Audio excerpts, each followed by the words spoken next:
பொதுவாவே பாவக்கா அப்படின்னு சொன்னாலே யாருமே சாப்பிட மாட்டாங்க. இதுக்கு காரணம் என்ன அப்படின்னு பார்க்கும்பொழுது, இதோடைய கசப்பு தன்மை தான்.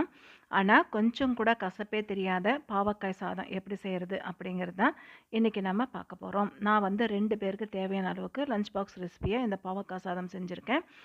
முதல்ல சின்ன சைஸ் பாவக்காய் ஒரு 5 பாவக்காய் எடுத்துட்டு, அதோடைய மேல் பகுதி, கீழ் பகுதி நான் கட் பண்ணிக்கிறேன்.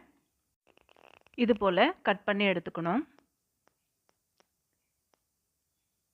இப்ப இத ஆஃபா கட் பண்ணிக்கிறேன். இந்த மாதிரி ஆஃபா கட் பண்ணிக்கணும் எல்லாமே. இதில இருக்கிற விதைகள இப்ப நம்ம எடுத்துறலாம். இப்ப நம்ம நைஃப் வச்சு எடுக்கலாம், ஸ்பூன் வச்சு எடுக்கலாம். நமக்கு எப்படி வசதியோ அதுக்கேத்த மாரி இதில இருக்கிற விதைகள நம்ம எடுத்துறணும். இது போல எடுத்துட்டு, இத வந்து சின்ன சின்ன துண்டுகளா கட் பண்ணிக்கலாம்.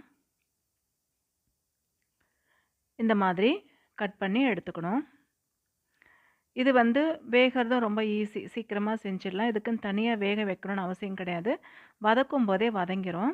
இப்போ ஒரு பேன்ல ஆயில் விட்டுக்கிறேன். ஆயில் சூடானதுமே கடுகு, உளுத்தம் பருப்பு சேர்த்துக்கிறேன்.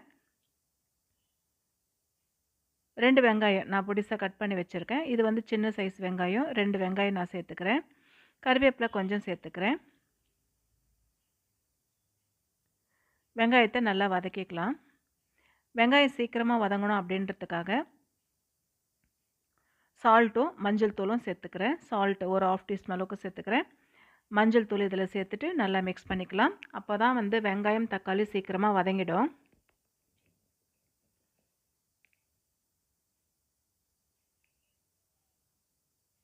இதில் தக்காளி சேர்த்துக்கிறேன். மீடியம் சைஸ் தக்காளி நான் 2 தக்காளி சேர்த்துருக்கேன். வெங்காயம், தக்காளி நல்லா வதக்கிக்கலாம். நல்லா பேஸ்ட் ஆகிற மாதிரி வதக்கிக்கணும்.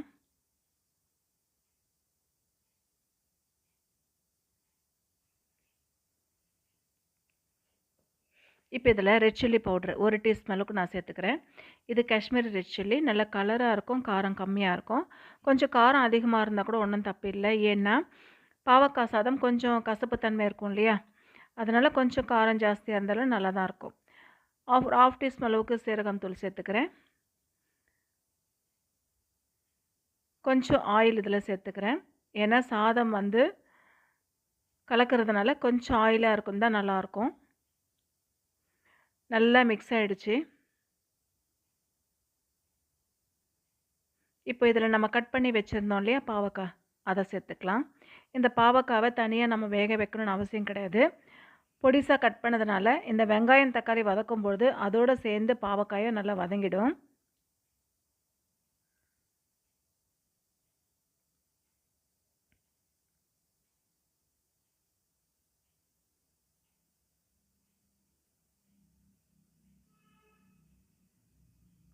இப்போ தட்டு போட்டு ஒரு 2 நிமிஷம் மூடி வச்சிடலாம். அந்த ஆவிலே நல்லா வெந்து வந்துடும்.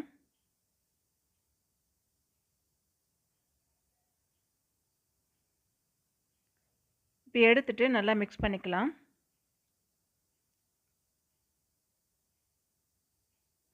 இதில் வந்து ஜாகிரி நான் சேர்த்துருக்கேன். நான் வந்து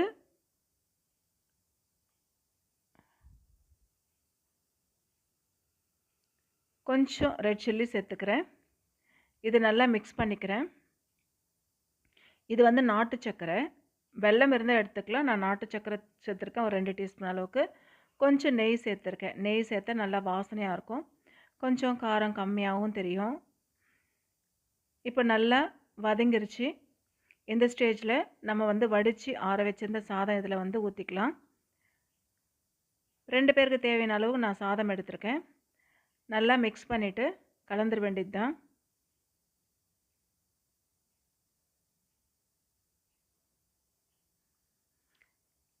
பாவக்காய் சாப்பிடாத குழந்தைங்க கூட இது போல் செஞ்சு கொடுத்தா நல்லா சாப்பிடுவாங்க. குழந்தைங்கள்லேருந்து பெரியவங்க வரைக்கும் எல்லாருமே சாப்பிட வேண்டிய ஒரு காய் என்ன அப்படின்னா அது வந்து பாவக்காய் தான். இந்த பாவக்காயை கொஞ்சம் கூட கசப்பு தெரியாமல் இது போல் செய்து பாருங்கள். குழந்தைங்க வேண்டாம் அப்படின்னு சொல்ல மாட்டாங்க. எல்லாருமே விரும்பி சாப்பிடுவாங்க. இப்போ சாதம் ரெடி ஆகிடுச்சு. இதை வந்து டிஃபன் பாக்ஸில் போட வேண்டியது தான். அவ்வளவுதான், சூப்பரான பாவக்காய் சாதம் ரெடி. இதே மாதிரி செய்து பார்த்துட்டு எப்படி வந்திருக்குன்னு சொல்லுங்கள். தேங்க்யூ.